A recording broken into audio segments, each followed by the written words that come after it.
হ্যাঁ পুরবী, স্যার এই জুতোটা পেয়েছি। তাহলে কি এই জুতোটা আয়েশার না? তো এগিয়ে গিয়ে দেখি।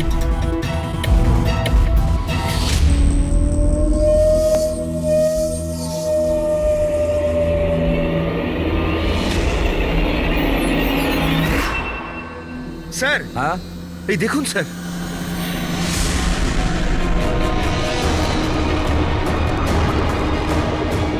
ছুরি দিয়ে আঘাত করেছে স্যারের পিঠে 5 বার। ওকে একটু উল্টে দাও। এ তো আয়েশা, ফেসটা তো পরিষ্কার দেখছি অভিজিৎ, না কোনো আঘাতের চিহ্ন, না কোনো কাটা দাগ। কিন্তু ওই ভিডিওতে যে দেখলাম। হ্যাঁ স্যার, ভিডিওতে এর মাথায় আঘাত লেগেছিল, রক্ত বেরোচ্ছিল। এখানে তো আঘাতের কোনো চিহ্নই নেই, একদম পরিষ্কার। তার মানে হলো ওই ভিডিওটা নকল। মানে আয়েশা অ্যাক্টিং আর মেকআপ দিয়ে দেখানোর চেষ্টা করেছিল যে ওকে কেউ মারতে চাইছে, খুন করতে চাইছে। কিন্তু এটা কেন করবে? স্যার কেউ হয়তো মজা করবে, আর না হলে কোনো ভয়ঙ্কর পরিস্থিতি থেকে বাঁচার জন্য নাটক করছে। আর দুটো অবস্থাতেই এর মিথ্যেটা সত্যি হয়ে যায়। আর ও যা কিছু করেছিল, কেন করেছিল, সে তোর বন্ধু আর আত্মীয়রাই বলতে পারবে। সবাইকে ডেকে নাও। ফেডরিক, আয়েশার সমস্ত ফোন রেকর্ড চেক করো। দেখো এই ঘটনাটার পরে ও কাদের কাদের সঙ্গে কথা বলেছিল আর তারা সেই মুহূর্তে কোথায় ছিল।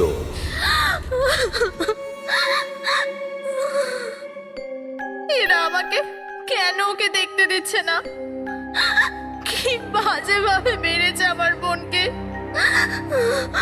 আর এরা বলছে যে ও নিজের মৃত্যুর নাটক করেছে, নিজের মার্ডারের নাটক। আর ওই নাটক সত্যি হয়ে গেছে। ভুল বলছে ওরা, মিথ্যে। আমাদের আয়েশা এরকম করতেই পারে না। আপনারা ভুল অভিযোগ করছেন।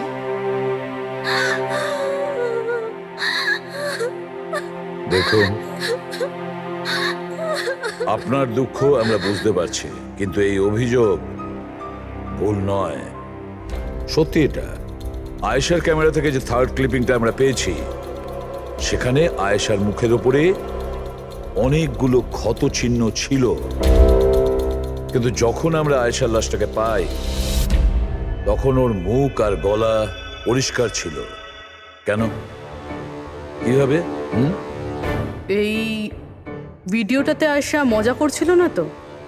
ওর মজা করার স্বভাব ছিল না তো? একদম না। ওর জীবনে এত সমস্যা ছিল যে ও মজা করবার কথা ভাবতেই পারতো না। ও জঙ্গলে হারিয়ে গিয়েছিল, আর কোনো মানুষ এই সিচুয়েশনে মজা কি করে করবে? অন্য কারো কথা জানি না, কিন্তু আয়েশা এটা অবশ্যই করেছে। আর যদিও মজা করে না করে তো ইচ্ছে করেই করেছে। কি কেউ এটা কেন প্রমাণ করার চেষ্টা করবে যে তার সঙ্গে কিছু অন্যায় হয়েছে? আয়েশা এরকম কেন চাইবে? হ্যাঁ, ওর ওপর সত্যিকারের অ্যাটাক হয়েছিল, ও মারাও গেছে, ওটা আলাদা কথা। কিন্তু ও এই নাটকটা কেন করেছিল? কি সত্যি কি ও কোনো প্রবলেমে ছিল যার কারণে ওকে এই ড্রামাটা করতে হয়েছিল? হ্যাঁ, ও সমস্যায় ছিল, এমন সমস্যা যার থেকে ওকে মৃত্যুই বাঁচাতে পারতো। মানে তুমি কি বলতে চাইছো? স্যার, হ্যাঁ ফেডরিক, এটা আয়েশার কল রেকর্ডস। বিশেষ কিছু পেয়েছো? হ্যাঁ স্যার, একটা লোক আছে কেতন, সে আয়েশাকে অনেকগুলো মেসেজ আর কল করেছিল। এমনকি যেই রাতে আয়েশা খুন হয়েছিল, সেই রাতেও ওর ফোন জঙ্গলের কাছেই ছিল, 2 কিলোমিটারের মধ্যে। এই কেতনকে? খুনের রাতে ও জঙ্গলের আশেপাশেই ছিল। কে? হ্যাঁ, স্যার, ও আয়েশার স্বামী। দুজনে আলাদাই থাকতো। যদি আয়েশা ওর মৃত্যুর নাটক করে থাকে, তাহলে তার পেছনে কেতনের হাত থাকতে পারে। কেতন আয়েশার হাজবেন্ড, আর আপনাদের মধ্যে কেউ এই কথাটা আমাদের বলার প্রয়োজন মনে করলেন না। হ্যাঁ, কিন্তু কেতনের জন্য নিজের মৃত্যুর নাটক কেন করতে যাবে? আমার মনে হয়েছিল যে আমরা কেতনের থেকে মুক্তি পেয়ে গেছি, কিন্তু আমি কি করে জানবো ওই আমার বোনের প্রাণ নিয়ে নেবে? হিরেন, প্লিজ কেতনই আমার বোনকে মেরেছে। আমি বলছি তুমি নিজেকে কেতনই সামলাও। মেরেছে। প্লিজ কেঁদো না, প্লিজ কাম ডাউন। আপনারা প্লিজ নিজেদের মধ্যে কথাবার্তাটা থামান আর আমাদের বলুন কি ব্যাপার। আমি আপনাদেরকে বলছি, আসলে আজ থেকে 2 বছর আগে কেতন আর আয়েশার একটা ট্রিপে আলাপ হয়েছিল। আয়েশা কেতনকে বিয়ে করেছিল। তাড়াহুড়োতে সিদ্ধান্ত নেওয়ার শখ ছিল ওর, কিন্তু জানতো না ও এই সিদ্ধান্তটা কতটা ভুল নিয়েছিল। কেতন ওর যোগ্য ছিল না, একটা পাগল লোক ছিল, পসেসিভ ছিল, ওর জীবনটা অতিষ্ঠ করে রেখেছিল। এই জন্য 6 মাস আগে ওকে ও ছেড়ে দেয়। এছাড়া আর কি করতো? আমরা সবাই দেখেছিলাম ওকে কিরকম টর্চার করা হতো। মানিক, আজকে সব অডিশনে ক্যামেরাতে আছে, স্ক্রিনে প্লে কর, স্যারকে দেখাতে হবে। আর আয়েশা এক্ষুনি এসে যাবে। ঠিক আছে। আয়েশা, আয়েশা, কি হয়েছে? Are you okay? আয়েশা তুই ঠিক আছিস? কি করে হলো এসব? কে করলো এসব? আরে তোমরাও না কত প্রশ্ন করো, কিচ্ছু হয়নি আমার। আসলে কি হয়েছে, ওই তাড়াতাড়িতে সিঁড়ি দিয়ে নামছিলাম আর পা পিছলে গেছে। চুপ কর আয়েশা, কত কভার আপ করবি? আমি তো এটা বুঝতে পারছি না, তুই ছেড়ে দিচ্ছিস না কেন ওই মানুষটাকে? আমি ছেড়ে দিলেও ও আমায় ছাড়বে না। আরে আইন বলে কিছু আছে নাকি? পুলিশের হাতে তুলে দিও ওকে। কেউ ওর কিচ্ছু করতে পারবে না। ওকে যদি পুলিশে ধরেও নিয়ে যায়, ও সেখান থেকেও চলে আসবে আর আমাকে খুঁজে বার করবে, তারপর আমায় ছাড়বে না। কখন থেকে ফোন করছি তোকে আমি? হ্যাঁ, ধরছিলিস না কেন? এখানে বসে টাইম পাস করছিস? হ্যাঁ, না কেতন, তোর এত সাহস কি করে হলো? কেতন আমি ডাক্তারের কাছে গেছিলাম, তাই ফোন সাইলেন্ট ছিল, অন করতে ভুলে গেছি। ওকে, ডক্টর, হ্যাঁ আজকাল খুব বেশি যাচ্ছিস না ওর কাছে? কেতন কি বলছো? এরকম কিচ্ছু নয়। আর তুমি বললে আমি ডাক্তারের কাছে আর কোনোদিন যাব না। আমাকে প্লিজ ছেড়ে দাও, আমাকে ক্ষমা করে দাও। তোকে তোর যোগ্যতা দেখাই, চ। কি করছে এসব? ছাড়ো ওকে। এই, নিজের কাজে মন দে, বুঝেছিস? এনাফ। এনাফ। মানুষ না, এই কেতন তো জানোয়ার। তোমরা কেতনের ব্যাপারে আমাকে আগে বলনি কেন? আপনারা যা বললেন সেটা শুনে তো মনে হচ্ছে কেতনই আমাদের প্রাইম সাসপেক্ট। মনে হচ্ছে কেতনের কারণেই সেটা করেছে। আর কেতন আয়েশার অভিনয়টাকে বাস্তবে পরিণত করেছে। যদি যদি তোমরা কেতনের ব্যাপারে আমাকে একটু আগে জানাতে পারতে। গত 6 মাস ধরে আয়েশা আমাদের সাথেই ছিল, আর এর মধ্যে একবারও তো কেতনের সাথে দেখাও করেনি। আর শহর থেকে এত দূরে জঙ্গলে আসতে পারে সেটা তো আমরা ভাবিইনি। এই ধরনের পাগল আর সন্দেহবাতিক লোক যে কোনো কিছুই করতে পারে। হ্যাঁ, কেতনের অ্যাড্রেস আর টেলিফোন নাম্বারটা আমাদের দেবেন।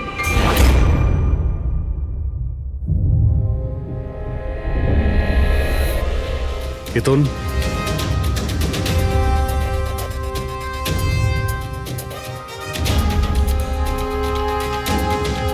স্যার, এই ফটোগুলো দেখে তো মনেই হচ্ছে না যে দুজনের মধ্যে কোনো ঝামেলা ছিল।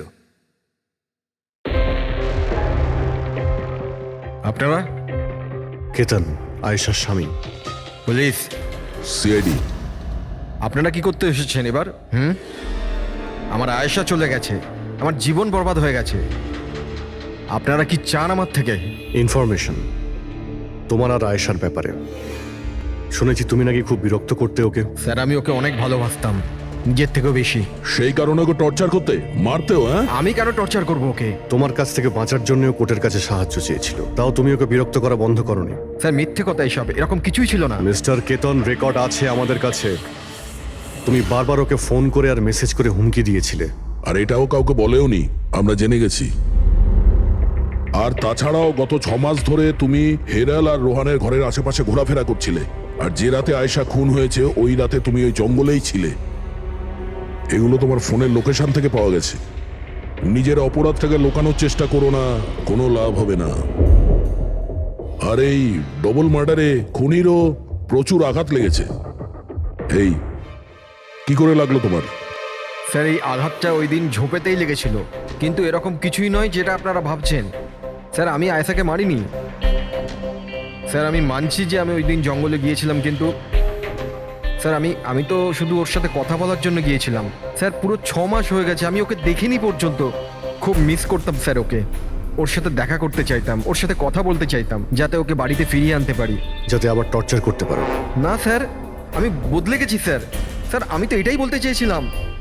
কিন্তু যখন আমি জঙ্গলে গেলাম দেখলাম যে ও অন্য কারোর সাথে যাচ্ছে জঙ্গলের ভেতর। স্যার আমি কি করতাম স্যার, আমি এমনিতেই মাথা গরমের লোক, আমি ভাবলাম বেকার বেকার ঝামেলা তৈরি হবে, সেই জন্য আমি চুপচাপ বাড়ি ফিরে এলাম স্যার। স্যার ট্রাস্ট মি, আমি কিচ্ছু করিনি, আমি মারিনি ওকে স্যার। দেখো কেতন, তুমি এখনো আমাদের সন্দেহের তালিকায় আছো। যতক্ষণে কেসটা শেষ না হচ্ছে তুমি হেফাজতে থাকবে। স্যার, এই কেতনের কাছে কিন্তু আয়েশাকে মারার মোটিভ ছিল, ও তো বেঁচে গেছে। এবার বাকি রয়েছে এরা সবাই। হিরাল, সায়রা, অজিত, মানিক আর রুহান, এরা কি সবাই আয়েশার আপনজন ছিল? এদের কি মোটিভ হতে পারে? কারণ এদের মধ্যে তো কোনো প্রবলেম নজরে পড়ছে না। কেউ তো হবে স্যার যার আয়েশার মৃত্যু হলে লাভ হবে। কেউ কি পাবে ও মারা গেলে? সম্পত্তি, টাকা। টাকা? ইন্স্যুরেন্সের টাকা? হ্যাঁ, ইন্স্যুরেন্স। রবি, ফেডরিক, একটা কাজ করো, এই শহরে যতগুলো ইন্স্যুরেন্স কোম্পানি আছে সেখানে গিয়ে খোঁজ নাও আয়েশার নামে ওদের কাছে কোনো লাইফ ইন্স্যুরেন্স পলিসি আছে কিনা। কিন্তু একটা কথা, আয়েশার বন্ধু বা তাদের ফ্যামিলির কাউকে বলবে না কিছু। যদি ওদের মধ্যেই কেউ খুনি হয় সে সতর্ক হয়ে যাবে।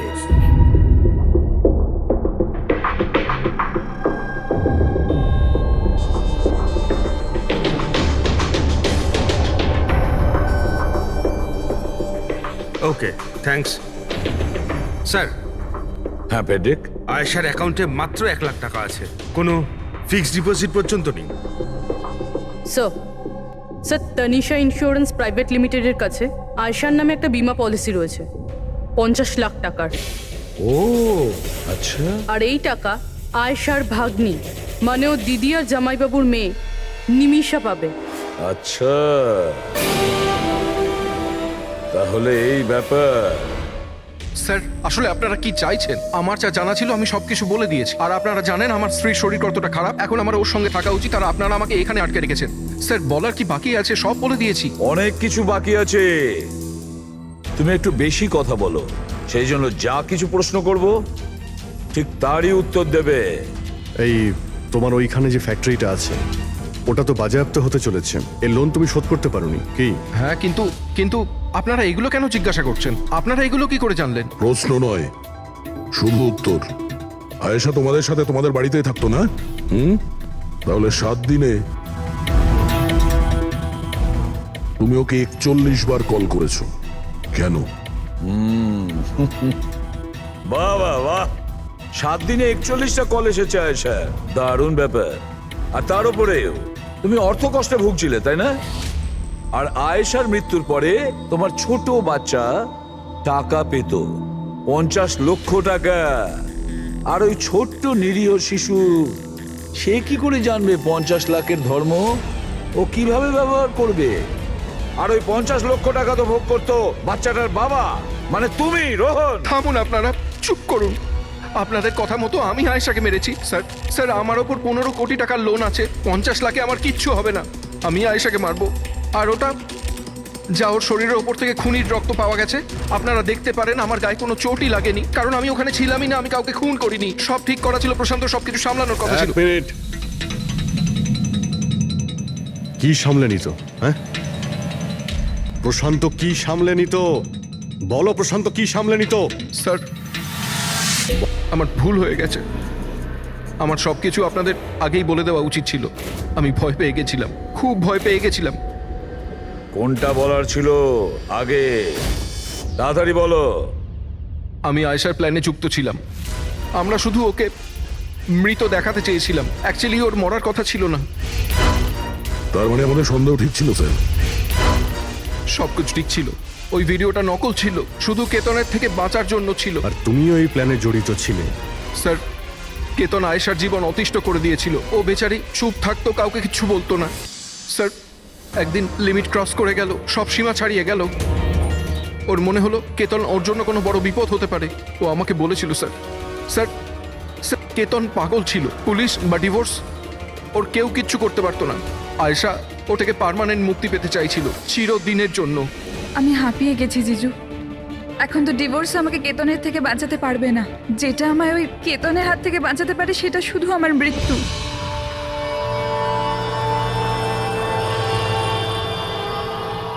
আয়েশা, এটাই যদি একমাত্র রাস্তা হয় তাহলে এটাই ঠিক। তোমার মৃত্যু তোমায় কেতনের হাত থেকে বাঁচাতে পারে। মরে যাও। হোয়াট? রিল্যাক্স, আমার কাছে একটা আইডিয়া আছে। আমাদেরকে এমন কিছু করতে হবে যাতে মনে হয় আয়েশা মরে গেছে। তোমার সাথে কোনো দুর্ঘটনা হলো বা কেউ তোমাকে মেরে দিল আর বডিকে এতটা খারাপ করে দেওয়া হলো যে কেউ চিনতে না পারে আয়েশা। তারপর তুমি এখান থেকে অনেক দূর চলে যাবে আর তোমার ওই ইন্স্যুরেন্সের টাকা যেটা মিমির নামে আছে আমি তোমাকে পৌঁছে দেবো। 50 লাখ টাকা দিয়ে একটা নতুন জায়গা আর নতুন লাইফ নতুন করে শুরু করবে। কিন্তু জিজু, আমি বেঁচে থাকাকালীন আমার লাশ কোথা থেকে আসবে? ওর জন্য টেনশন নিও না, আমি সবকিছু করে নেব। আমার এক বন্ধু আছে প্রশান্ত, ও আমার জন্য অনেক কাজ করে দিয়েছে। কিন্তু হ্যাঁ আয়েশা, এরপরে তুমি কখনো জীবনে আমার সাথে, মিমির সাথে, হিরালের সাথে কোনোদিন দেখা করতে পারবে না। হ্যাঁ, কিন্তু ওই পাগল লোকটার থেকে তুমি সারা জীবনের জন্য মুক্তি পেয়ে যাবে। তুমি মুক্ত হয়ে যাবে। সবকিছু ঠিক ছিল, সবকিছু প্ল্যান মাফিক চলছিল। আমি আয়েশা আর প্রশান্তর সঙ্গে ফোনে যোগাযোগ রেখে চলছিলাম। তারপর জানি না হঠাৎ করে ফোন কেটে গেল। আমি জানতাম ওখানে একটা মেয়ের মৃতদেহ পাওয়া যাবে, যার ব্যবস্থা আমি বাধ্য হয়ে করেছিলাম। শুধু আয়েশার জামা কাপড় ওই মেয়েটিকে পরানোর কথা ছিল। ওর মুখটা এত খারাপ ছিল যে কেউ চিনতেও পারতো না। কিন্তু স্যার, সিরিয়াসলি আমি তো শকে ছিলাম। ওটা মেয়েটার নয়, প্রশান্তের বডি ছিল। স্যার, প্রশান্ত তো আয়েশাকে সকাল হওয়ার আগেই জঙ্গল থেকে অনেক দূরে নিয়ে যাওয়ার কথা ছিল, কোনো সেফ জায়গায়। কিন্তু হঠাৎ করে কি হয়ে গেল স্যার? স্যার, আমার যতটা জানা ছিল আপনাদের বলে দিয়েছি স্যার। স্যার, প্রশান্তকে কে মেরেছে, আয়েশাকে কে মেরেছে আমি জানি না। স্যার, তার মানে তৃতীয় কোনো ব্যক্তি ছিল যে প্ল্যানটার ব্যাপারে জানতো, যে আয়েশাকে চিনতো, প্রশান্তকেও চিনতো, আর ওই সময় ওই জঙ্গলেই ছিল। কোনো তৃতীয় ব্যক্তি? হ্যাঁ, কোনো তৃতীয় ব্যক্তি।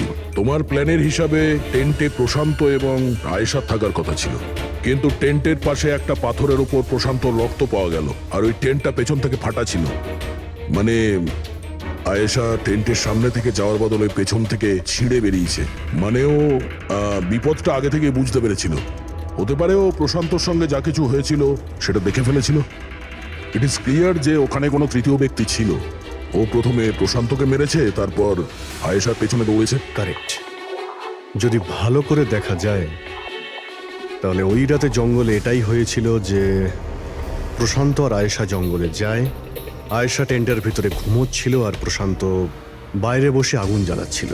এর মধ্যে সেই তৃতীয় ব্যক্তি ওইখানে যায় আর প্রশান্তর সঙ্গে ঝামেলা বাঁধে। আর সেই ব্যক্তি ওর উপরে আক্রমণ করে আর আয়েশা টেন্টের পিছন দিয়ে পালিয়ে যায়। আর ওই ব্যক্তি প্রশান্তকে নির্মমভাবে হত্যা করে আর আয়েশার পিছনে ধাওয়া করে। তাহলে তৃতীয় ব্যক্তিটা কে, যে আমাদের প্ল্যানের ব্যাপারে জানতো আর জঙ্গলকেও ভালো করে জানতো, তাই এত রাতে টেন্টে পৌঁছেছিল? হ্যাঁ, এই সমস্ত চিন্তা আপনি করবেন না রোহন বাবু। এই তৃতীয় যে আছে না, তাকে তো আমরা ধরেই ছাড়বো। হ্যাঁ, হোক বা না হোক, এই ধাঁধার সমাধান এখানে আছে, এর মধ্যে, কিন্তু আমরা দেখতে পাচ্ছি না। খুনি হবে তো স্যার এদের মধ্যেই কেউ, কিন্তু আমরা দেখতে পাচ্ছি না। রবি, ওই ক্লিপিংটা চালাও যেটা আমরা আয়েশার ক্যামেরা থেকে পেয়েছিলাম, ফার্স্ট ক্লিপ।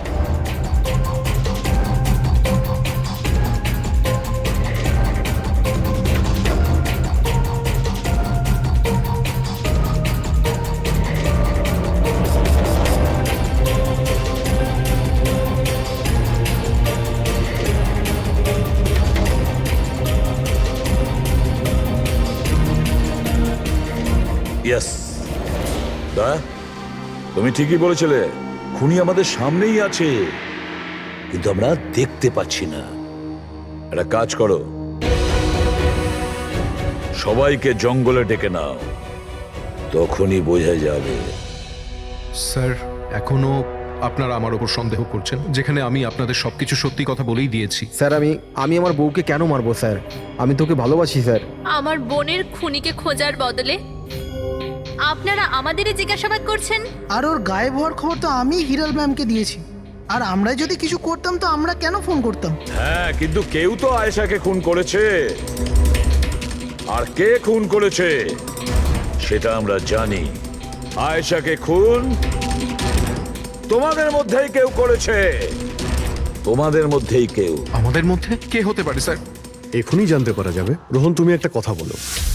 আয়েশা রেকির জন্যে তোমার বাড়ি থেকে দুর্ঘটনার একদিন আগেই গিয়েছিল না? হ্যাঁ স্যার, একদিন আগেই গিয়েছিল। আর এটা সেদিনেরই ছবি, তাই না? যেদিন ওর রেকিতে যাওয়ার কথা ছিল। আয়েশার অ্যাকাউন্ট ওই পোস্ট করেছে, তো ওরই হবে। আর আপনারা আমার বোনের খুনিকে খোঁজার বদলে এরকম ফালতু জিজ্ঞাসাবাদ করছেন, আমাদের উপরে ব্লেম করছেন। এতে কি প্রমাণ পাবেন আপনারা? এটাই যে তোমরা আয়েশাকে জীবন্ত দেখেছিলে শেষবার ওই দিনই, তারপরও নিখোঁজ হয়ে গেছিল, তোমরা আমাদের বলেছিলে।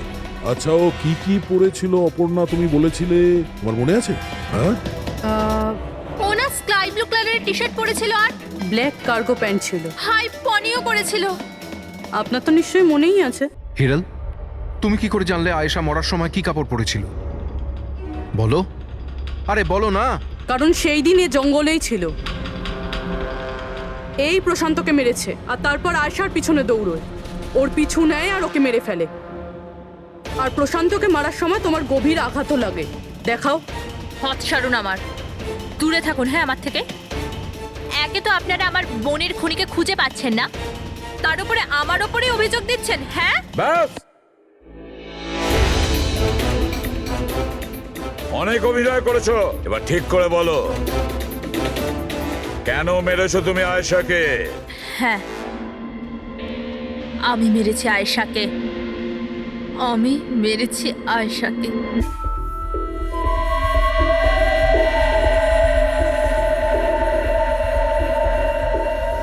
হিরাল ম্যাম, আপনি? আসতে বলো। আয়েশা না উঠে পড়ে। ইনফ্যাক্ট আমি বলছি যে ওকে সব সময়ের জন্যই না ঘুম পাড়িয়ে দাও। এটা কি বলছেন ম্যাডাম? রোহান তো তোমাকে আয়েশাকে সুরক্ষিতভাবে এই জঙ্গল থেকে বাইরে বার করার জন্য কত টাকা দিয়েছিল? 2 লাখ টাকা। আমি না তোমাকে 5 লাখ টাকা দেব আয়েশার প্রাণ নেয়ার জন্য। হিরাল ম্যাম, এসব কি বলছেন? আয়েশা ম্যাডাম আপনার বোন, আর আমি ওকে বাঁচানোর সওদা করেছি। আমি ওর সাথে বেইমানি করতে পারবো না।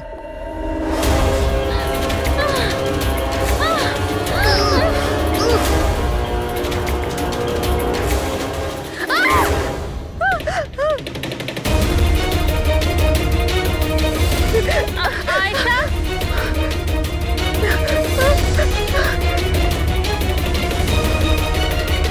আয়েশা,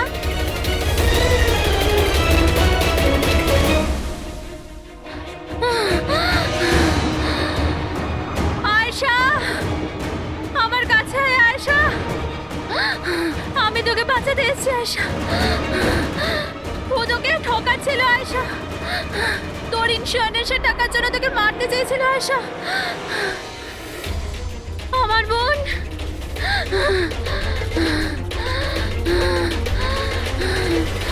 আয়েশা। সরি দিদি, আমি কিচ্ছু জানতাম না এই ব্যাপারে। সরি, আমার জন্য তোমার এত কষ্ট হলো। আমি জানতাম না যে জিজু এরকম কিছু করছে। আই এম সো সরি দিদি। আমার বোন। সরি দিদি। তুই সরি বলিস না। হ্যাঁ, এটা তো আমার বলা উচিত। কেন দিদি?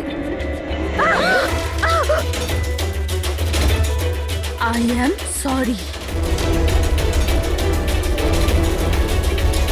কেন কেন মেরেছো তুমি তোমার বোন আয়েশাকে? আপনারা জানেন না আয়েশাকে, ও সবসময় না সবার প্রিয় হয়ে এসছে। ভালোবাসার আয়েশা, সবাই ওকে ভালোবাসতো, আমাকে নয়। মা, বাবা, আমার সব বন্ধু, ইনফ্যাক্ট রোহান, আমার মেয়ে নিম্মিও আমার থেকে বেশি ওকে ভালোবাসতো। ও রোহানকেও আমার থেকে ছিনিয়ে নিতে চেয়েছিল। আমি রোহান আর নিম্মিকে নিজের থেকে দূরে যেতে দেখতে পারতাম না। না, আপনি বলুন আমি কি করতাম? আমি ভাবলাম সবসময় ও আমাকে হিংসা করে না, জিতেওছে সবসময়। না থাকবে আয়েশা, আর না থাকবে ওর জিত। এর জন্য মেরে ফেলেছি আমি ওকে। হিরাল, তুমি এটা কি করে করতে পারো? আরে আয়েশা তোমার ছোট বোন ছিল, আমাকে বড় দাদার মতো দেখতো। আমি ওর সাথে এগুলো কখনো স্বপ্নতেও ভাবতে পারি না। আমার লজ্জা লাগে তোমাকে আমার স্ত্রী বলতে। রোহান, তোমার ভুল নেই এতে। সব ভুল ওই আয়শার। ওই সব করছিল। ও না তোমাকে আমার থেকে ছিনিয়ে নিতে চেয়েছিল, কিন্তু এখন তো এটা হবেই না। এবার তো তোমাকে কেউ আমার থেকে কেড়ে নিতে পারবে না। খুব বড় ভুল করেছো তুমি। তোমার সন্দেহ, তোমার ইনসিকিউরিটি একটা নিরীহ মানুষের প্রাণ নিয়েছে, প্রশান্ত গ্রাইডের। আর তাছাড়াও তুমি তোমার আপন বোনকেও মেরেছ। আইন তোমাকে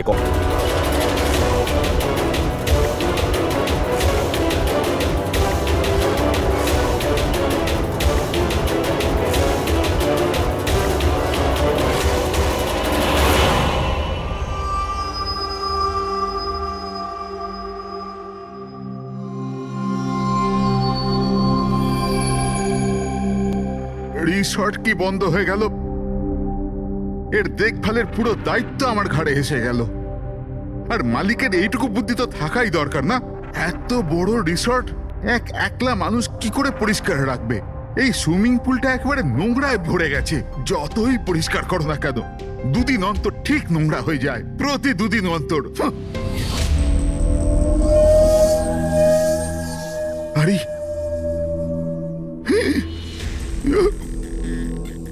আরে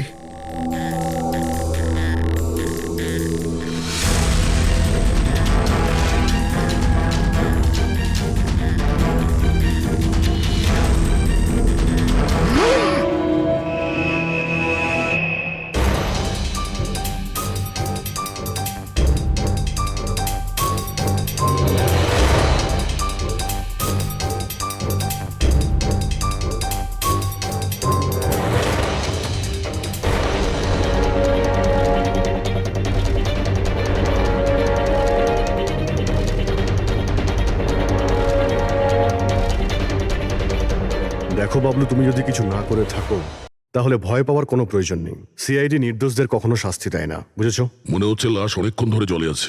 হ্যাঁ দয়া, মনে হচ্ছে 12 ঘন্টার বেশি হবে। কোথাও কোনো আঘাতের চিহ্ন নেই বস, শুধু এখানে এই গলায় এখানে অদ্ভুত কিছু লেগে আছে। গলা টিপে মেরেছে? আপাতত দেখে তাই মনে হচ্ছে। এই রিসর্টের চাবি কি তোমার কাছেই থাকে? না স্যার, মালিকের কাছেও একটা আছে। তুমি গেটটা দেখাও তো। পঙ্কজ, দেখো তো, একটু ভালো করে চেক করো, দেখো কিছু পাওয়া যায় কিনা।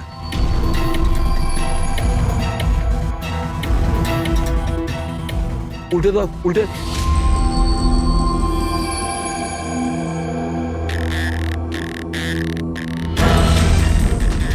স্যার, এ তো ট্যাক্সির বিল দেখছি। ইনি কাল রাত্রে ডোমেস্টিক এয়ারপোর্ট থেকে ট্যাক্সি ধরেছিলেন। পঙ্কজ, এই লাশটার ফটো তুলে এয়ারপোর্ট সিকিউরিটিকে দেখাও, আর এর পরিচয় জানো। তালা তো ভাঙা নেই, তার মানে হলো কেউ চাবি দিয়ে খুলে ভিতরে ঢুকেছে, বা হয়তো অন্য কোনোভাবে। হতে পারে স্যার এই রিসর্টেরই কোনো কোণাতে এই অপরাধটা হয়েছে। বা হতে পারে দয়া ওকে এখানে মেরেই এখানে ফেলে দিয়েছে, বা অন্য জায়গায় মেরে ওর লাশটাকে এখানে ফেলে রেখেছে। পুরবী, এত বড় একটা গেট, গেটের উপর দিয়ে লাশকে নিয়ে ঝাঁপ দেওয়া অসম্ভব মনে হচ্ছে। অন্য কোনো রাস্তা দিয়েই ও লাশ নিয়ে ভিতরে এসেছে। কিন্তু স্যার, ভেতরে আসবার জন্য অন্য কোনো রাস্তা নেই এটা ছাড়া। আরে তুমি আমাদের কাজটা করতে দাও না, এদিকে এসো।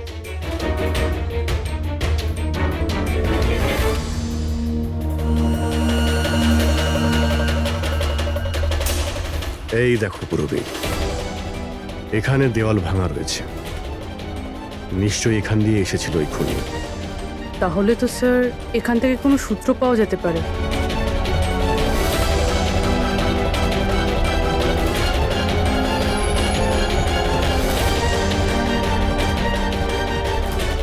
এই হলো প্রমাণ, এই সোনালী সুতো।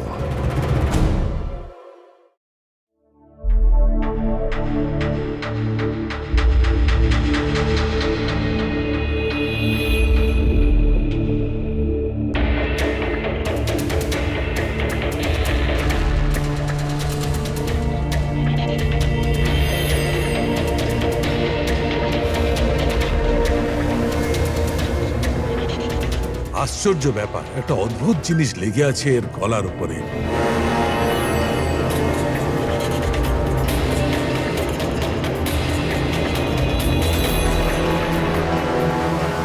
ও, কি হয়েছে স্যার? একটু শুঁকে দেখো এটা। মেহেন্দি? মেহেন্দি সারিকা, এর গলার উপর মেহেন্দির দাগ। সারিকা, এর মৃত্যু হয়েছে গলা টেপার কারণে। গলায় আছে মেহেন্দির চিহ্ন। তার মানে যে এর গলাটা টিপে ধরেছিল ওর হাতে মেহেন্দি লাগানো ছিল। আর খুনটা যে করেছে সে হয়তো কোনো মেয়ে, আর ও সেই সময় খুন করেছে যখন ওর হাতের মেহেন্দি ঠিক করে শুকোয়ও নি। রাইট। আজকাল এমনিতেও বিয়ের সিজন চলছে, হয়তো কোনো ফেস্টিভ্যাল, ফাংশন বা বিয়ে বাড়িতে গিয়েছিল। রাইট। এই জন্য অভিজিৎ ওখান থেকে সোনালি সুতো পেয়েছিল। হয়তো কোনো দামি ড্রেসে যেটা পরেও পার্টিতে যাচ্ছিল। তার মানে হচ্ছে এই সোনালি সুতো আর গলায় লেগে থাকে এই মেহেন্দি আমাদের খুনি পর্যন্ত পৌঁছে দেবে।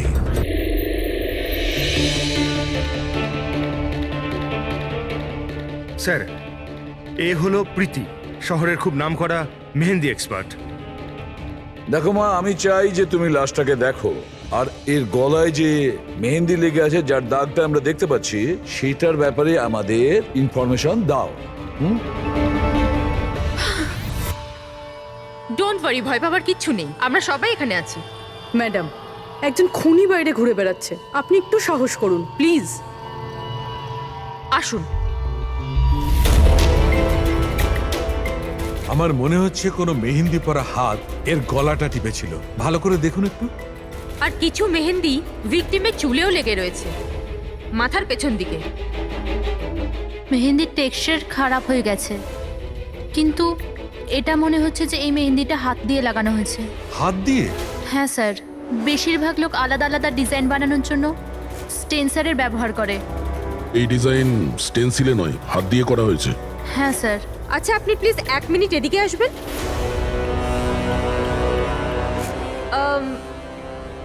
আপনি এই মেহেন্দি সম্পর্কে আর কিছু বলতে পারবেন? মানে এটা কোন কোম্পানির, কতটা পুরনো, কোথা থেকে এসেছে, এনিথিং যা জানেন। স্যার, মেহেন্দির কালার, টেক্সচার আর স্মেল থেকে মনে হচ্ছে এই মেহেন্দিটা কোনো কমার্শিয়াল কোম্পানির নয়। এটা নিশ্চয়ই কেউ বাড়িতেই বানিয়েছে। তার মানে লোকেরা সাধারণত বাড়িতে তৈরি মেহেন্দি ব্যবহার করে, তাই তো? হ্যাঁ স্যার, কারণ ওটা কেমিক্যাল ফ্রি থাকে। আচ্ছা। এরকম তো শহরে অনেক লোকই আছে যারা বাড়িতে মেহেন্দি বানায়, তাই মেহেন্দির সাহায্যে তাকে ধরতে গেলে অনেকটা সময় লেগে যাবে স্যার। স্যার, হ্যাঁ স্যার ভিকটিমের ব্যাপারে জানতে পেরেছি। হ্যাঁ, একে? স্যার, ওর নাম দীপেন, দিল্লিতে থাকতো। আর আমি লোকাল পুলিশকে বলে দিয়েছি যে ওর বাড়ির লোককে যেন খবর দিয়ে দেয়। গুড। আচ্ছা প্রীতি, আরো একটু দেখুন যদি আমাদের কিছু বলা যায়।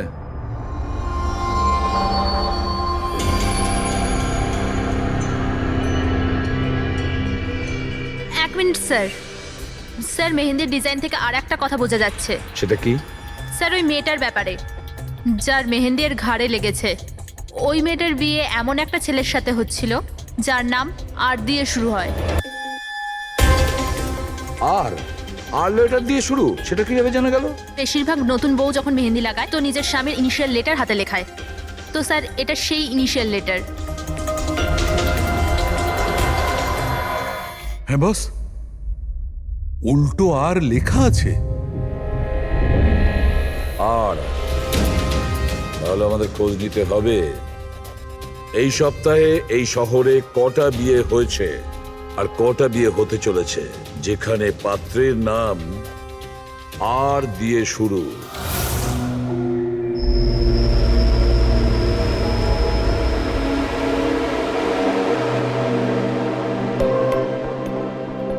অদ্ভুত স্যার, এই মাসে 120 জনের বিয়ে, একই মাসে এতজনের বিয়ে। হ্যাঁ পঙ্কজ, এখন বিয়ের ভালো লগ্নসা আছে। যদি তুমি বিয়ে করো তো সময়টা একদম ঠিক। আরে বিয়ে আর কি করে করবো স্যার? কি হলো, কজন পাত্রের নাম পেলে? হ্যাঁ স্যার, সব মিলিয়ে 12 জন আছে যেখানে পাত্রের নাম আর দিয়ে শুরু হয়। আচ্ছা, হ্যালো, হ্যাঁ হ্যাঁ হ্যাঁ হ্যাঁ স্যার, এর গাড়ি তো দেখছি একটা শব্দেই আটকে আছে। হ্যাঁ হ্যাঁ হ্যাঁ হ্যাঁ হ্যাঁ ওকে ওকে, থ্যাংক ইউ। স্যার, হ্যাঁ পঙ্কজ, দিল্লি থেকে অফিসার ফোন করেছিলেন। উনি বলছিলেন যে দীপেনের বাড়িতে গিয়েছিলেন কিন্তু কেউ ছিল না, আর প্রতিবেশীকে জিজ্ঞেস করে জানতে পেরেছেন ওর একটা বোনও আছে। শালিনীর নাম্বার দিয়েছেন উনি? হ্যাঁ স্যার, পাঠিয়েছেন। আর উনি বলছিলেন যে দীপেন মাত্র 4 মাস আগেই ওখানে শিফট হয়েছে। একটা মেয়ের সঙ্গে ব্রেকআপ করে আর অন্য কারোর সঙ্গে বিয়ে করে নেয়। এই জন্য শালিনীর সঙ্গে ওর ঝগড়া হয় আর সেই জন্য এখানে চলে আসে। কি নাম বললে ওই মেয়েটির যে দীপেনকে মনে আঘাত দিয়েছে? ইরা। ইরা? স্যার, হতে পারে কালকে রাত্রে দীপেন ইরার বিয়ে পণ্ড করতে এসেছিল এখানে, আর ইরা ওকেই মেরে দিয়েছে। আচ্ছা, এই ওয়েডিং কার্ডসে ইরা নামের কোনো মেয়ের কার্ড আছে?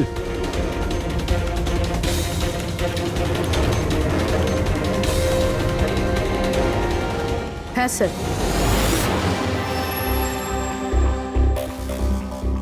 ইরা ওয়েটস রোহিত, এই দেখুন। এই দেখো, ইরা ওয়েটস রোহিত, আর ওদের বিয়ে আজকেই।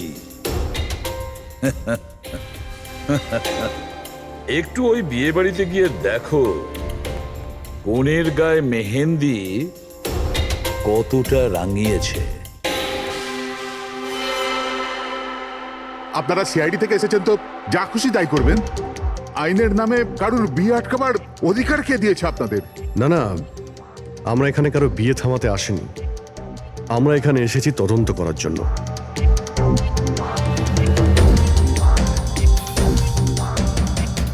কিন্তু স্যার, আপনাদের এই তদন্ত আমার বোনের বিয়ের পরেও তো করতে পারেন। যত তাড়া আছে আপনাদের এই বিয়েটা করানোর জন্য, তার থেকে বেশি তাড়া আছে আমাদের খুনিকে ধরার জন্য।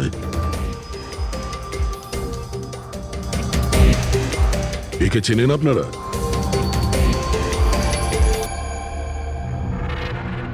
এটা তো দীপেন। মানে চেনেন কি করে? স্যার, অ্যাকচুয়ালি ওই দীপেন আমার বোনকে ভালোবাসতো, কিন্তু কিছুদিন আগে ওদের ব্রেকআপ হয়ে যায়। আমি বলেছিলাম না যে চলো ফিরে যাই, কিন্তু আমার কথা শুনছে না কে? দেখো এবার সিআইডিও চলে এসেছে। জানি না কি কুক্ষণে এদের সঙ্গে আমরা সম্বন্ধ তৈরি করেছি। দেখুন, দীপেনের ঘাড়ে আমরা কিছু মেহেন্দির চিহ্ন দেখতে পেয়েছি, আর আমাদের সন্দেহ যে সেই চিহ্ন ইরার হাত থেকে এসেছে।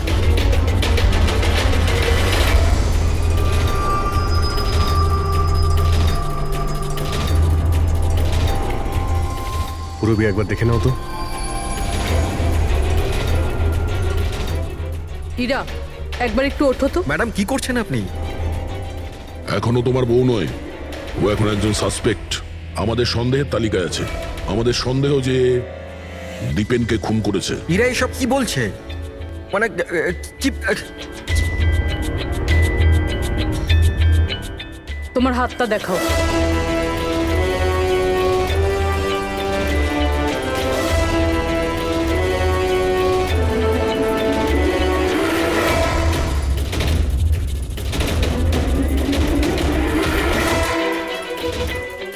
স্যার, এর মেহেন্দি তো একদম ঠিক আছে।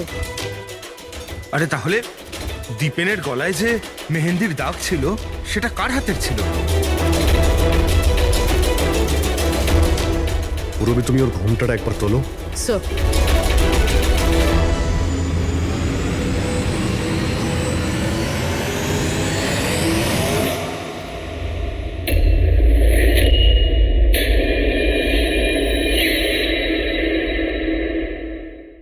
অমৃতা, তুমি এই মণ্ডপে কি করছো? আর আমার মেয়ে ইরা কোথায় বলো? অমৃতা? এ কে? এ আমার মেয়ের বন্ধু হয়। ও, মণ্ডপ থেকে তাহলে কোণে উধাও, আর কোণের জায়গাতে তার বান্ধবী বিয়ে করছে। এসব কি হচ্ছে এখানে? হ্যাঁ স্যার, ওই আসলে কাল রাতে। আরে ফ্লার্ট কে করছে রে ভাই? আমি তো তোমার প্রশংসা করছি। আচ্ছা, তাই নাকি? প্রশংসা করছো? হ্যাঁ, তুমিও না একদম পাল্টাবে না।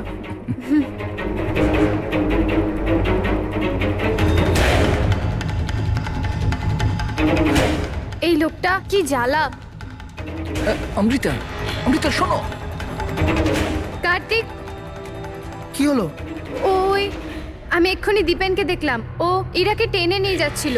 দীপেন? হ্যাঁ। ওর এত সাহস কোথায়? ও ওইদিকে। চলো।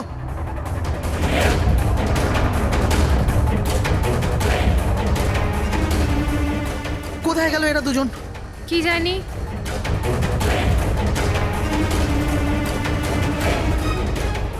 এটা তো ইরার ফোন। পাওয়া যায়নি ওকে? না স্যার, ওদের পাইনি।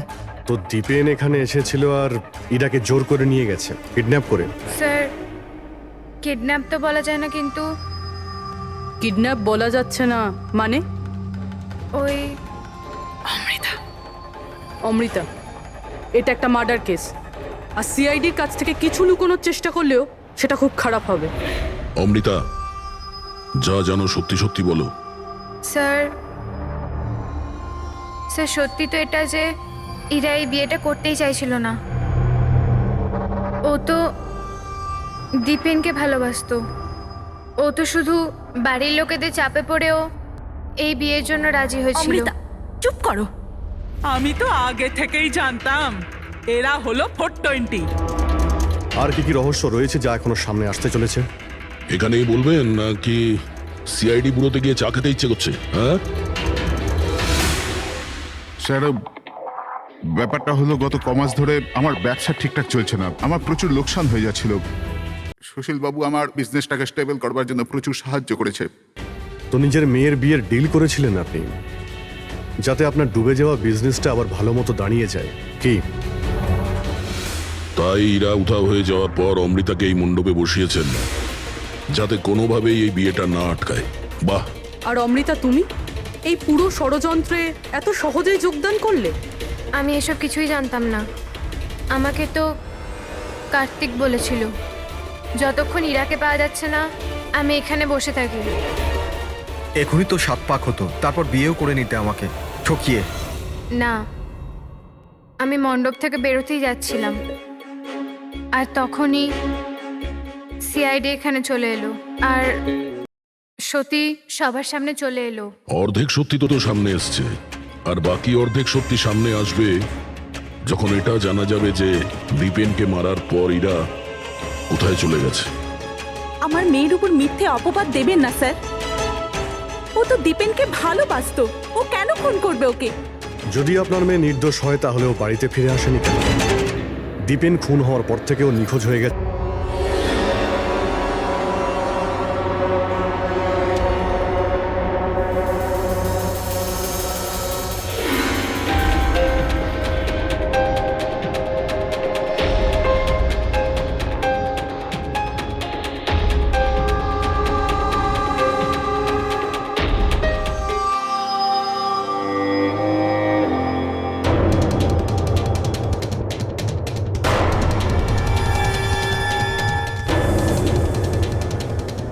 তালা?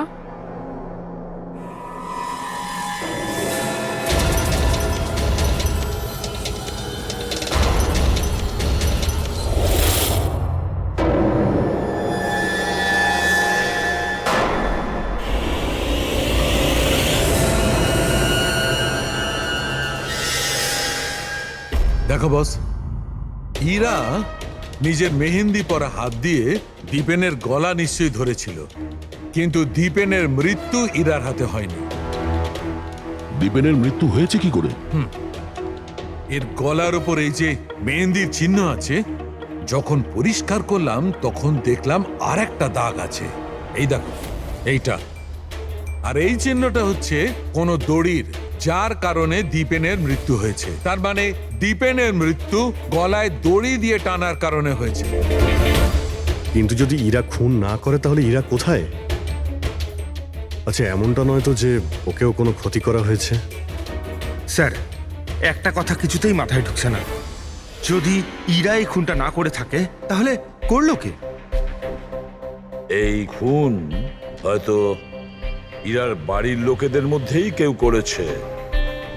আর তাছাড়া দীপেনের উপস্থিতি ওরা পছন্দ করেনি। হতে পারে দীপেনের কারণে বিয়েতে কোনো বাধা আসবে, সেই জন্য দীপেনকে খুন করে দিয়েছে। স্যার স্যার ইরার ফোন থেকে জানা গেছে যে ওর নিখোঁজ হওয়ার 3 ঘন্টা আগে দীপেনের বোন শালিনীর ফোন আসে। ও দিল্লি থেকে বম্বে চলে তো আসে, কিন্তু ফোন তুলছে না। শালিনীর ফোন ট্র্যাক করো, দেখা তো যাক ও এখন কোথায় আছে। আর বাকি রইল ওই সোনালি সুতো, কার হতে পারে?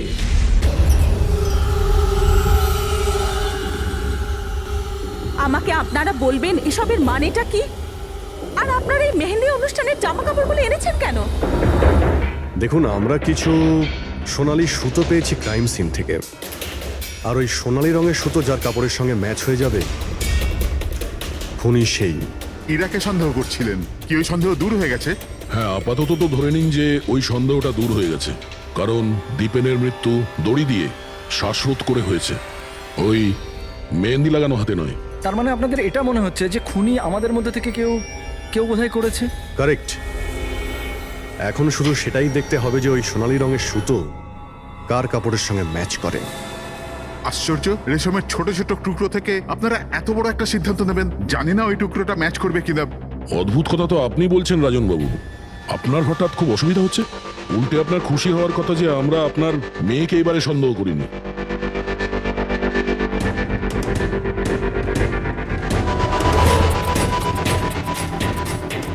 স্যার, এই সোনালি সুতোটা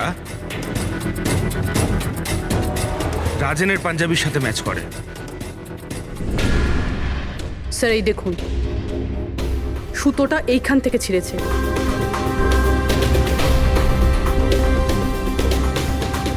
আমি বলছি আপনাদের, ওই রাতে আমি দেখেছিলাম দীপেন আর ইরাকে একসাথে। তুমি কেন বুঝতে পারছো না? আমি তোমাকে ছেড়ে বাঁচতে পারবো না আমি বাঁচতে। আর তুমি আমাকে ছাড়া অন্য কাউকে কি করে বিয়ে করছো? যখন আমি নিচে পৌঁছলাম তো ওরা দুজন চলে গিয়েছিল, আর দীপেনের ঠিকানা ইরার পুরনো চিঠি থেকে আমি পেলাম। তারপরে আমরা ওর পুরনো বাড়িতে গেলাম।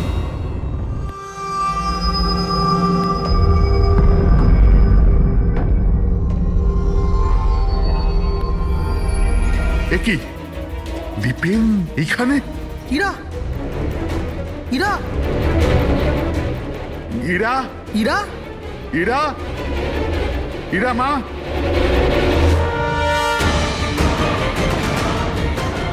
বাবা, এই দেখো, দীপেন ওর ফোনে ওর মৃত্যুর কারণ লিখেছে। কি লিখেছে এখানে? ইরা কে ছাড়া না আমার জীবনের কোনো মানে আছে না লক্ষ্য। এরা আমার যদি না হয় কারোর হবে না। বিদায়। ও যদি আমার না হয় তাহলে কারোরই হবে না। আচ্ছা, এমনটা নয় তো যে দীপেন মারা যাওয়ার আগে ইরাকে কোনো ক্ষতি করে দিয়েছে?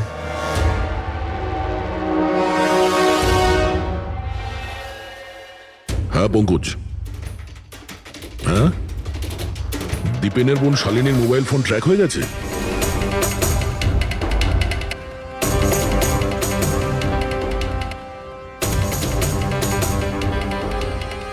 শালিনীর মোবাইল ফোনের নেটওয়ার্ক অনুযায়ী ও তো সকালেই এসে গেছে এখানে। হ্যাঁ, কিন্তু আমাদের ফোন তুলছে না কেন?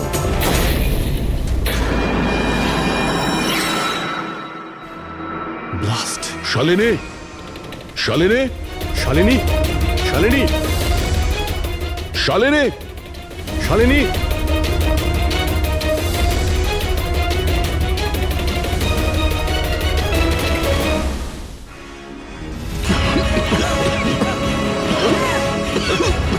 শালিনী, শালিনী!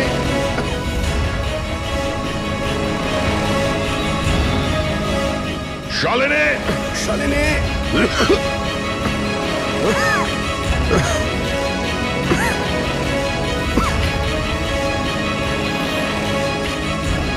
অভিজিৎ,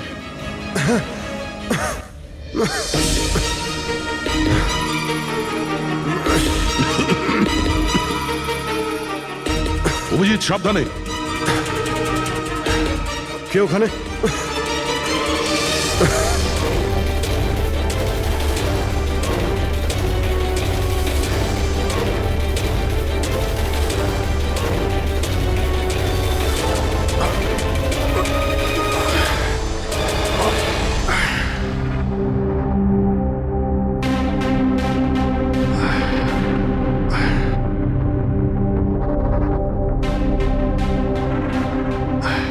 হ্যাঁ অভিজিৎ, দয়া, এবার চোখ ঠিক আছে? হ্যাঁ স্যার, ঠিক আছে। এটা তো ভালো হয়েছে স্যার, আমরা ওই বিষাক্ত গ্যাসে বেশিক্ষণ থাকিনি। কিন্তু স্যার, শালিনী আর ইরার অবস্থা খুব একটা ভালো নয়, ডক্টর ওদের দেখছে। কোন বিষাক্ত গ্যাস ছিল ওখানে? স্যার সেটা তো জানি না, কিন্তু আমার মনে হচ্ছে টাইম স্মোক বোম ছিল ওখানে। এই দীপেন স্যার পুরো প্ল্যান করে রেখেছিল। আত্মহত্যার পরে ও ইরাকেও রাস্তা থেকে সরাতে চেয়েছিল। হ্যাঁ স্যার, ও তো সুইসাইড নোটে লিখেও ছিল যে ইরা যদি ওর না হয় কারোর হবে না। স্যার। হ্যাঁ ডক্টর, ইরা কেমন আছে? স্যার ও এখন আউট অফ ডেঞ্জার, কিন্তু ওর এখনো জ্ঞান ফেরেনি। আচ্ছা, আর Shalini? I am sorry sir, আমরা ওকে বাঁচাতে পারিনি।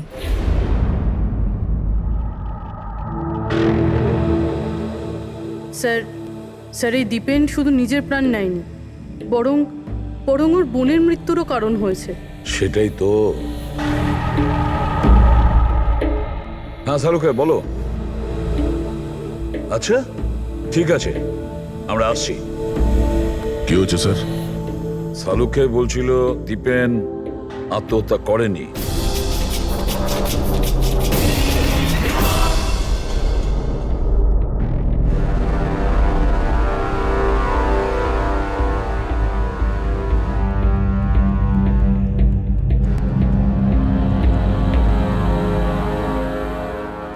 আরে বলে ফেলো না শালুকে, একবার ফাইনালি বলে দাও, দীপেন আত্মহত্যা করেছে নাকি ওকে খুন করা হয়েছে?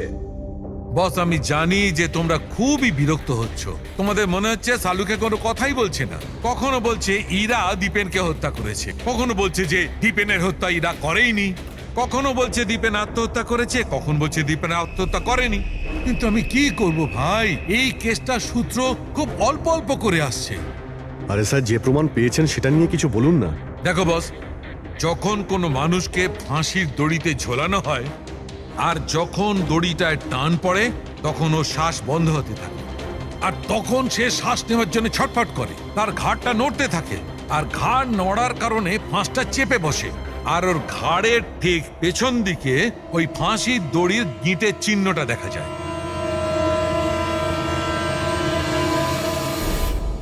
হ্যাঁ স্যার, দাগ তো আছে।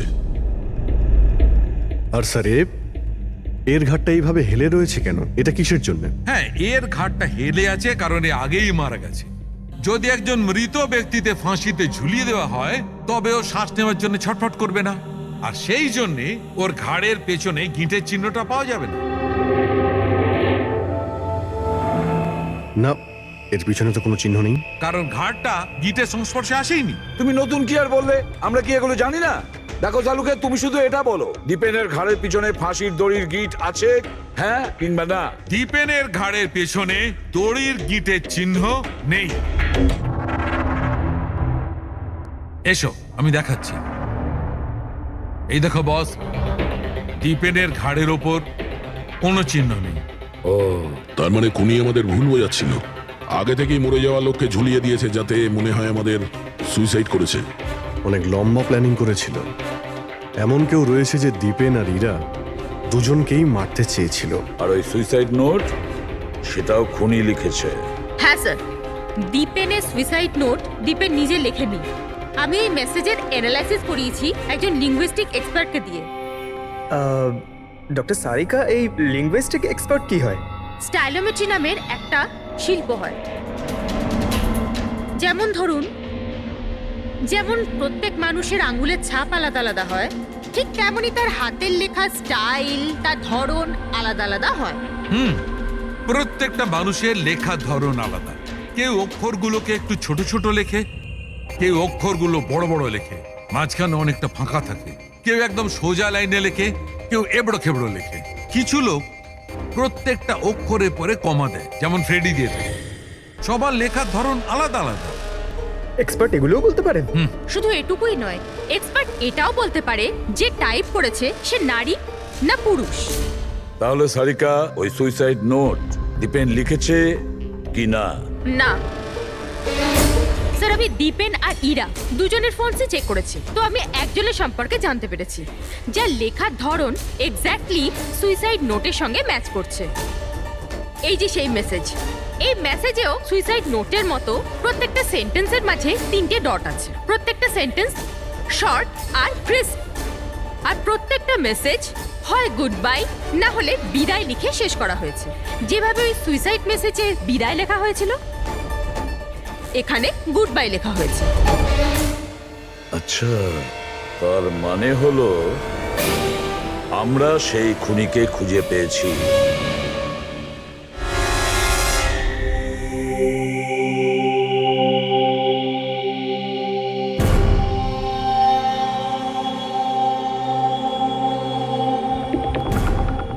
হ্যাঁ, হুমকি দিচ্ছি, কি করবি তুই?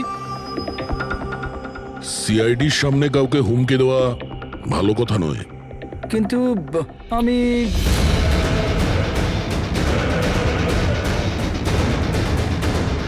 এই দাঁড়া! আরে আরে আরে ললিত বাবু, কোথায় পালাচ্ছেন? এটা তো বলে যান যে দীপেনকে খুন করতে গেলেন কেন? এটা এটা আপনি কি বলছেন? আমি কাউকে মারিনি। আচ্ছা, সত্যি কথা বলবি নাকি? বলবি নাকি মাথাটা ঢুকে দেবো নিচে? আমি মেরেছি। প্লিজ প্লিজ আমাকে নিচে নামো, আমাকে নিচে নামো। চল, এক তো তুই দীপেনকে খুন করেছিস, আর তার উপরে এটা দেখাতে চেয়েছিস যে ও সুইসাইড করেছে। হ্যাঁ, ইনফ্যাক্ট আমি ওর সুইসাইড নোটটা লিখেছিলাম। কিন্তু কিন্তু কি? কিন্তু এগুলো আমি আমার নিজের জন্য করিনি, অন্য কারোর বলাতে করেছিলাম। কার কথায়? ডাক্তারবাবু, আমার মেয়ের জ্ঞান কখন ফিরবে? ভয় পাওয়ার কিছু নেই, খুব তাড়াতাড়ি জ্ঞান ফিরে যাবে।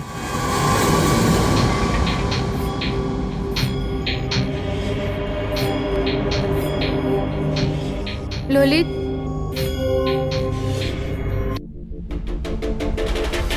তোমার হাতে হাত করা কেন লাগানো আছে? আসামির হাতে হাত করা থাকবে না তো কি থাকবে বলুন তো? অপরাধী? হ্যাঁ, এই অপরাধী নিজের অপরাধ স্বীকার করেছে ললিত। দীপেনকে এই মেরেছে।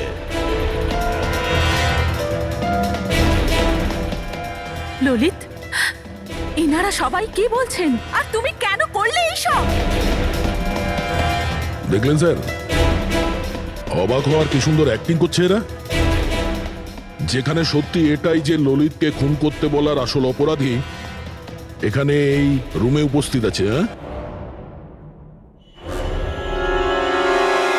এটা আপনি কি বলছেন? এখানে আমার মেয়ে জীবন মৃত্যুর সঙ্গে লড়াই করছে, আর আপনি উল্টে আমাদেরই দোষী করছেন। না, এই জীবন আর মৃত্যুর মাঝখানে ঝুলছে না, এ সত্যি আর মিথ্যের মধ্যে ঝুলছে। ও জ্ঞান হারায়নি, সব ড্রামা করছে। কি?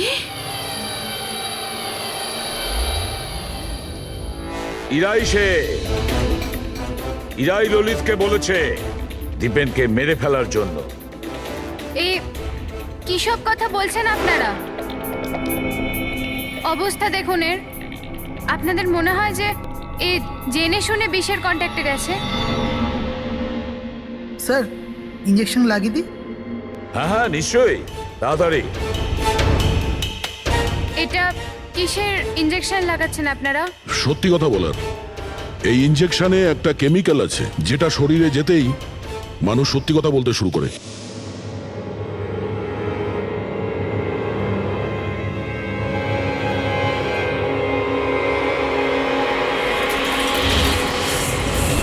না, শুনুন। ইরা, ইরা, আরে রে, কোথায় যাচ্ছে? দাঁড়াও। ইরা, থামো ইরা। এর মানে হলো যে সিআইডিরা ঠিক কথা বলছেন। আর মিথ্যে বলে কোনো লাভ নেই।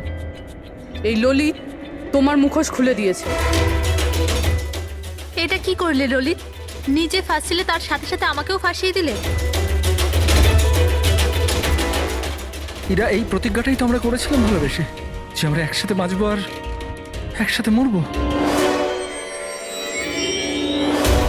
কি তোমরা দুজন একে অপরকে ভালোবাসো? এসব কবে? ইরা, তুই তো দীপেনকে ভালোবাসিস। হ্যাঁ, ও চাইতো, কিন্তু হঠাৎ করে ললিতকে ভালোবেসে ফেলে, আর এই সব কিছু করেছে ও নিজের বিয়ে ভাঙার জন্য। কিন্তু ভাগ্যক্রমে ইরার কাছে শালিনীর কল আসে যে দীপেন ইরার বিয়ে আটকাতে এসছে। আর ইরা খুব বড় প্ল্যান করেছিল। দীপেনের কাঁধে বন্দুক রেখেও গুলি চালাতে চেয়েছিল। আর আমরা ভেবেছিলাম যে প্রথমে আমরা দীপেনকে মেরে দেবো।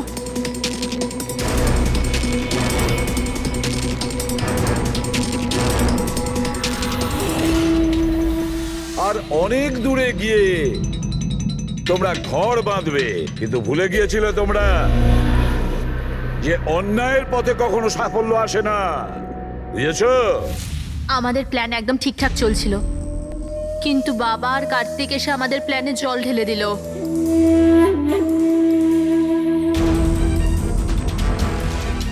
আর তারপর আমাদের একটা নতুন প্ল্যান বানাতে হলো।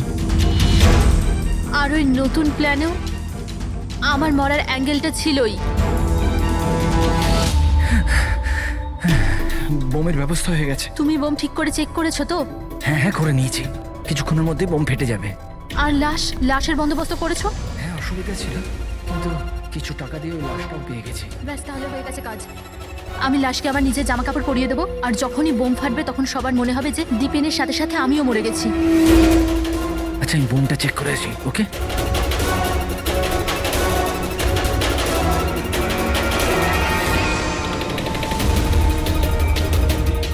শালিনী,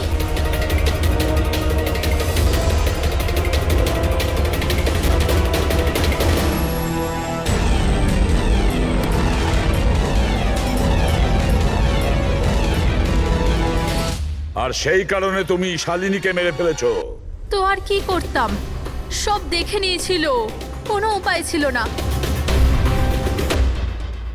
কিন্তু একটা কথা বোঝা গেল না, যে ওই বিষাক্ত গ্যাস ব্যবহার করেছিলে কেন?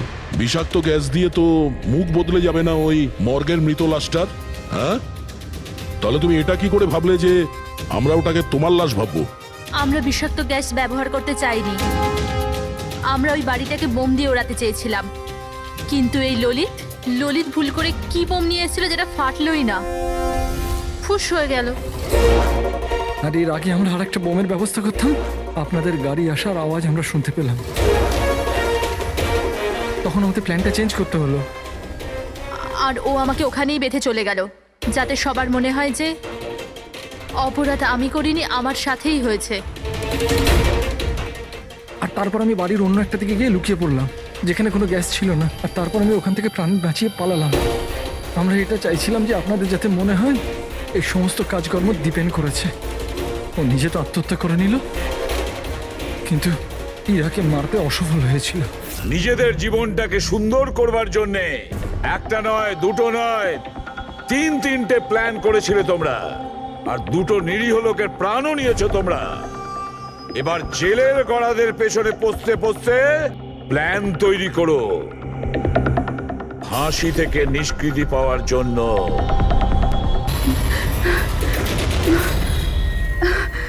কোথায় যাব? জঙ্গলে? আমি এসে গেছি, আমি বাড়ি যাব।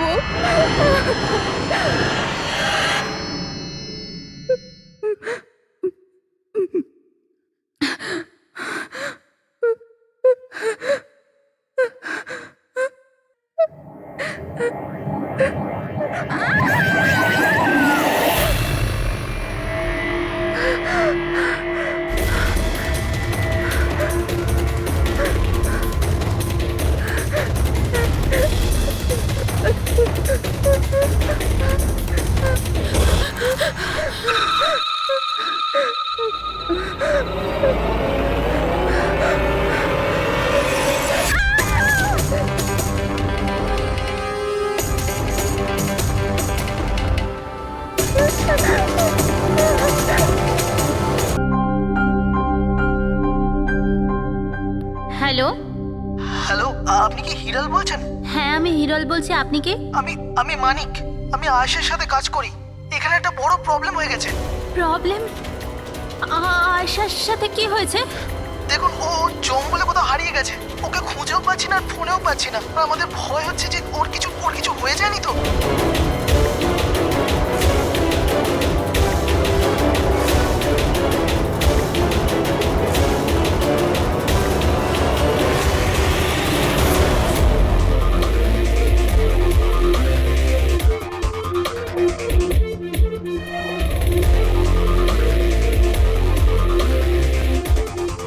স্যার ফরেস্ট ডিপার্টমেন্টের লোক ভেতরে আমাদের জন্য ওয়েট করছে, আর আয়েশার ক্রু মেম্বাররাও অন দ্য ওয়ে। কিন্তু আপনারা এটা তো নিশ্চয়ই জানেন যে যে ওই লাশটা আয়েশারই নাকি অন্য কারোর। আমি একটা জিনিস বলতে পারি, ও না স্কাই ব্লু কালারের টি শার্ট পরেছিল আর ব্ল্যাক কালারের কার্গো পরেছিল আর হাই পনিও পরেছিল। ওর জামা হাফ ডেড বডির সাথে ম্যাচ করছে কিনা এটা তো বলুন।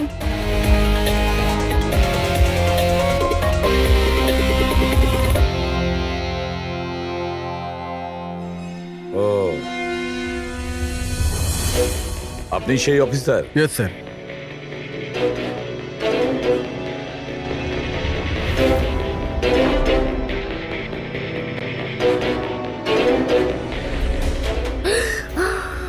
প্রশান্ত? আরে এই তো প্রশান্ত। এক মিনিট, আপনারা কে আর ওকে কি করে চিনলেন? স্যার আমি মানিক, আর আমরা সবাই আয়েশার সাথে কাজ করি। আরে প্রশান্ত আমাদের গাইড। আয়েশা এনাকে লোকেশন খোঁজার জন্য বলেছিল, আর যখন আয়েশা হারিয়ে গেল তখন এই ওকে খুঁজতে গেছিল। এর এরকম অবস্থা, তাহলে আয়েশা কিরকম অবস্থায় আছে? না না না, আর না না, আয়েশার কিছু হয়নি, আমি বলছি তো, trust me. Sir please please আমার বোনকে খুঁজে বাঁচিয়ে নিন স্যার, প্লিজ স্যার, প্লিজ বাঁচিয়ে নিন। দেখো, তোমার বোনকে নিশ্চয়ই আমরা বাঁচাবো, আপনি ওনাকে একটু সাইডে নিয়ে যান। স্যার এই বডিটা আজ সকালেই আমরা পেয়েছি। এ আমাদের গাইড বাহাদুর, এই বডিটাকে প্রথম দেখেছে। এই প্রশান্ত কি একা গিয়েছিল আয়েশাকে খোঁজার জন্য? হ্যাঁ স্যার, কারণ ও জঙ্গলের সমস্ত রাস্তা চিনতো। যত ভালো করেই চিনুক না কেন, রাতের অন্ধকারে ঘন জঙ্গলে বিনা পারমিশনে বিনা গাইডে রাতে ঘোরাফেরা নিজে থেকে মৃত্যুকে ডেকে আনা, তোমরা খুব বড় ভুল করেছো। এই বডিটা এইভাবে পেয়েছি, জানি না দ্বিতীয়টা কি অবস্থায় পাবো। অফিসার, আচ্ছা এটা বলো যে এখানে কোনো হিংস্র জানোয়ার আছে? এরকম কোনো হিংস্র জন্তু নেই, ঘন জঙ্গল, হারিয়ে যাওয়ার ভয় আছে। কোনো জন্তু জানোয়ারের আঁচড় তো মনে হচ্ছে না, কিন্তু এটা ছুরির আঘাত বলে মনে হচ্ছে। একে ছুরি দিয়ে খুন করা হয়েছে।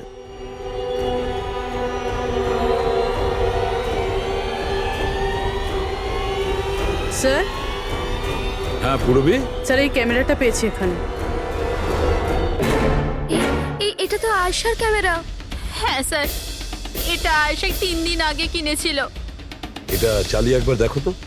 স্যার এটা অনই হচ্ছে না। কেন?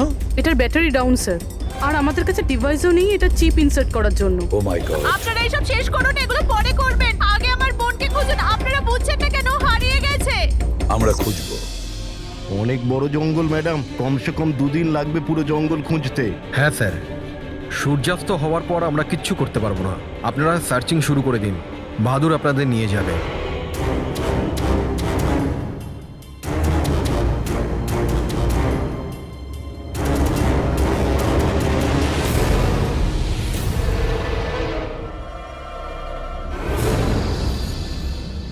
স্যার, স্যার আমরা জঙ্গলের অনেক ভেতরে চলে এসেছি স্যার। স্যার এখানে কেউ আসা যাওয়া করে না স্যার। স্যার এক কাজ করি, আমরা ফিরে যাই, না হলে অন্ধকার নেমে আসবে। এখন তো অনেক আলো আছে, অন্ধকার হয়েছে কোথায়? স্যার ফিরতেও তো অনেকটা সময় লাগবে না স্যার? তো ওই হিসাবেই বললাম, এত দূর স্যার কেউ আসেই না। স্যার এখানে কিচ্ছু পাবেন না। আরে ভাই, যখন এত দূর চলে এসেছে একটু দেখে নি না ভাই। চলো চলো। আচ্ছা আচ্ছা।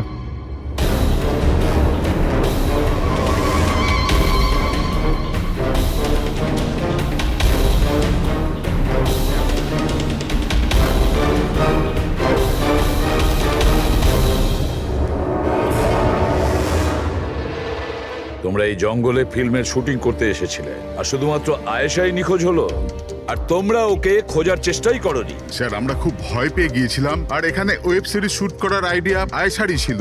স্যার আমরা ওকে আনিনি, ও আমাদের এনেছিল লোকেশন দেখাতে। হ্যাঁ স্যার, এই প্রশান্ত গাইড আয়েশার পরিচিত ছিল, আর এই কাছেই থাকতো আর জঙ্গলটাকে ভালো করে চিনতো।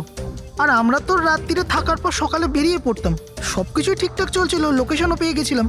আর এরপর আমরা টেন্টের বাইরে আগুন জ্বালিয়ে খাবার বানাচ্ছিলাম। কটার সময়ের ঘটনা এটা? 5টা-6টা নাগাদ। আর তখনই হঠাৎ আয়েশা নিজের ক্যামেরা নিল আর জঙ্গলের দিকে যেতে লাগলো। জঙ্গলের দিকে যাচ্ছিল কেন? ও বলেছিল যে ও আশেপাশের একটুখানি ভিডিও করে হিরণকে পাঠিয়ে দেবে, আর এটাও বলেছিল আশেপাশেই থাকবে আর তাড়াতাড়ি ফিরে আসবে।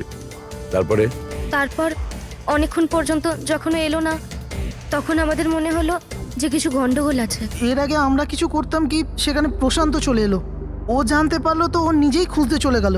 আর ও আমাদের ওখানেই থাকতে বললো। ও বললো যে জঙ্গলটা খুব বিপজ্জনক আর আমাদেরও প্রাণের ঝুঁকি থাকতে পারে, ব্যাস এটা বলেই ও জঙ্গলে ঢুকে গেল স্যার।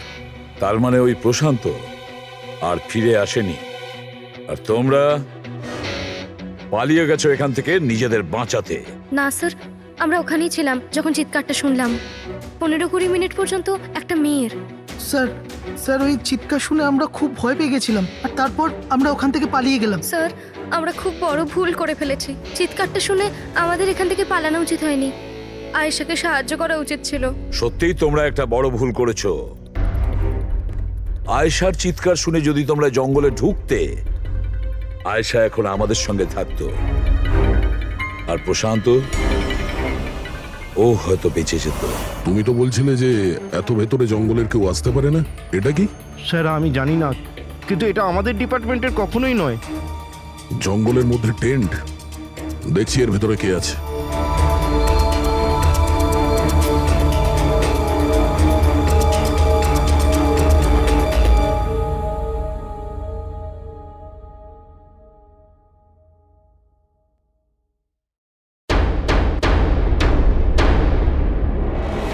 এই কাপড় তো দেখে মনে হচ্ছে কাটা হয়েছে। টেন্ট পিছন দিক দিয়ে কেটেছে, তার মানে সামনে কোনো বিপদ ছিল।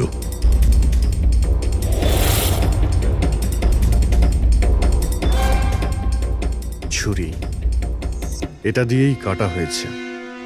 বাইরে গন্ডগোল হতেই পিছন থেকে কেটে পালিয়ে গিয়েছে।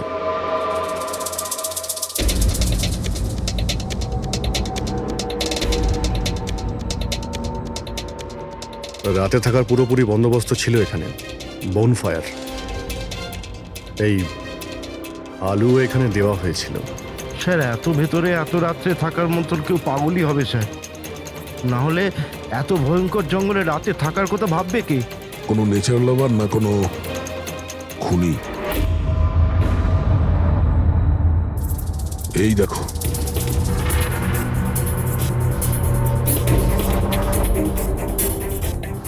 রক্ত। মনে হচ্ছে এখানে এই পাথরের ওপর কেউ বসেছিল, হতে পারে আগুন পোয়াচ্ছিল, আর কেউ ওর ওপর হামলা করেছে। এটা দেখে টেন্টের মধ্যে যে ছিল সে পালিয়ে গেছে। চলো আগে গিয়ে দেখি। স্যার স্যার সূর্য অস্ত যাচ্ছে স্যার, ফিরতেও 2 ঘন্টা কমসে কম লাগবে। ফিরে যাই স্যার। ঠিক আছে, কালকে আবার আসবো। স্যার আমরা আয়েশার টিমকে এই ছবিগুলো দেখিয়েছিলাম, ওরা বলল যে এই টেন্ট ওদের ক্যাম্পের নয়। স্যার, হ্যাঁ পুরবি, আয়েশার ক্যামেরার চিপ। হিরালদি, তুমি এটা মিস করলে। আমি তোমায় বলেছিলাম না আমার সাথে এসো। জানো এখানে এত বেশি গ্রিনারি আছে। লুক এট দিস, এতগুলো গাছ। It's so beautiful. দিদি আমি হাঁপিয়ে গেছি, মনে হচ্ছে আমি জঙ্গলের অনেক ভেতরে এসে গেছি। জঙ্গল তো পুরো একই রকমের না? আমি রাস্তা খুঁজে নেব, খুব একটা মুশকিল নয়।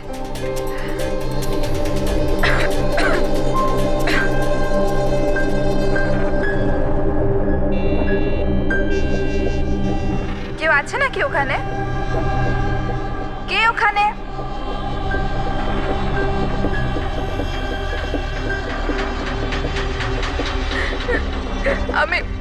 আমি ফেঁসে গেছি এখানে। আমি কিছু বুঝতে পারছি না, এখান থেকে আমি কি করে বাইরে যাব। আই এম সরি দিদি, আমার এখানে আসা উচিত হয়নি। আমার মনে হচ্ছে না যে আমি এখান থেকে বেঁচে ফিরতে পারবো। আমায় ক্ষমা করে দিও।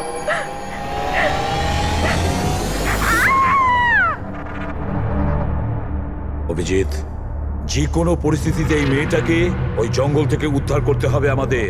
বস, হ্যাঁ সালুকে। বস, আয়েশা যে জিনিসগুলো রোজ ব্যবহার করত, আমি সেই প্রত্যেকটা জিনিস থেকে ডিএনএ স্যাম্পল নিয়েছি, কিন্তু আশ্চর্যের ব্যাপার কোনো স্যাম্পলই আয়েশার ডিএনএ সঙ্গে ম্যাচ করছে না। কি?